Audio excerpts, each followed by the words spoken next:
All right, more figures of speech to take a look at. As I mentioned, some of them have names we might not have heard before, but the concepts are pretty easy to understand, and this one is just beautiful.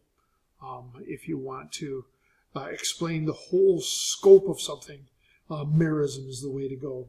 So just to remind ourselves of what we talked about before as to what a figure of speech is, the authors use those all the time in order to sort of underscore the emotional value or underscore what he is wanting to address, the zeal or the appeal that he wants to make. He wants to use as many descriptive terms as he can. He doesn't want to use ordinary language. He wants to create a rhetorical effect, and so figures of speech are the way to help get that done. So he hopes to build a greater emotional response than he might have otherwise gotten. So let's talk about Merism. This is the use of two opposite statements to signify the whole. You've heard all the time expressions like day and night, or springtime and harvest, or summer and winter. We don't mean when we say summer and winter to leave out spring and fall. We mean those two are the opposites, and we mean everything in between. When we talk about day and night, we mean all the time. Springtime and harvest, all the time. That's the point of Merism. They'll use the two opposite things to mean the whole thing.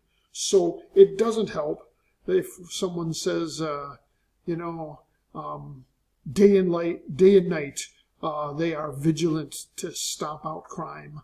It doesn't mean that, they give up right around twilight or they give up right at daybreak.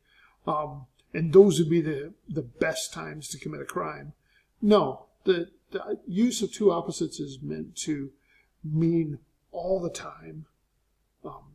So let's look at a few biblical examples.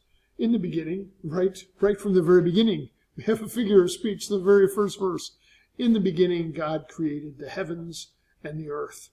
Does he only mean to list two things, and if there were things that weren't heaven or earth related, might mean that God didn't create them? Of course not. The opposites, heaven and earth, means God created everything.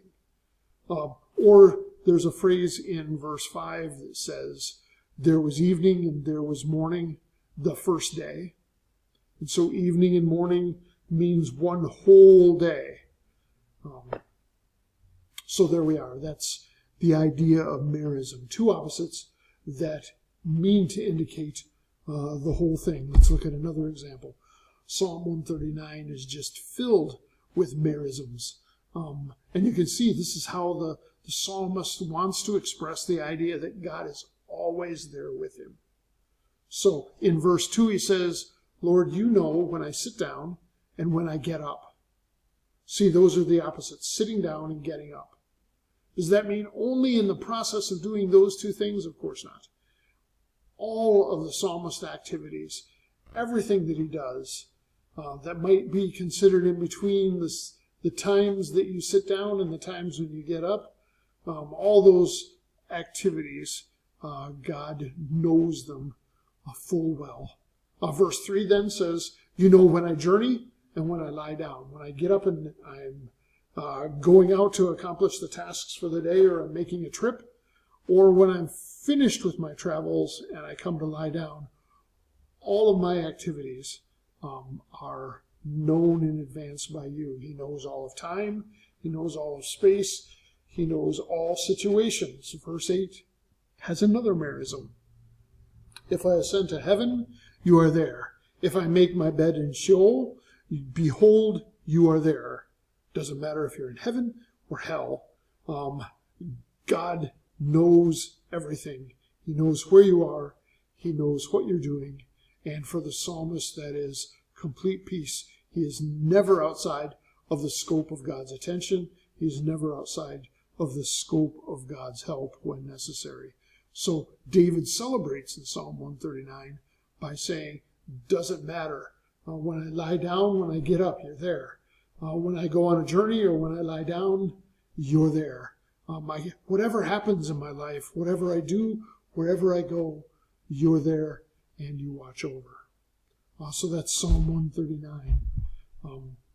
If you want to look into more merisms in Scripture, E.W. Bullinger is the way to go.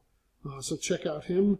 If you want to know more about the genres of Scripture that we're talking about, make sure you check out Leland Reichend.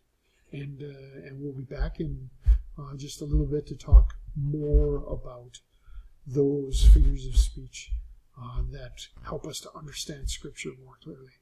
Thanks for joining me.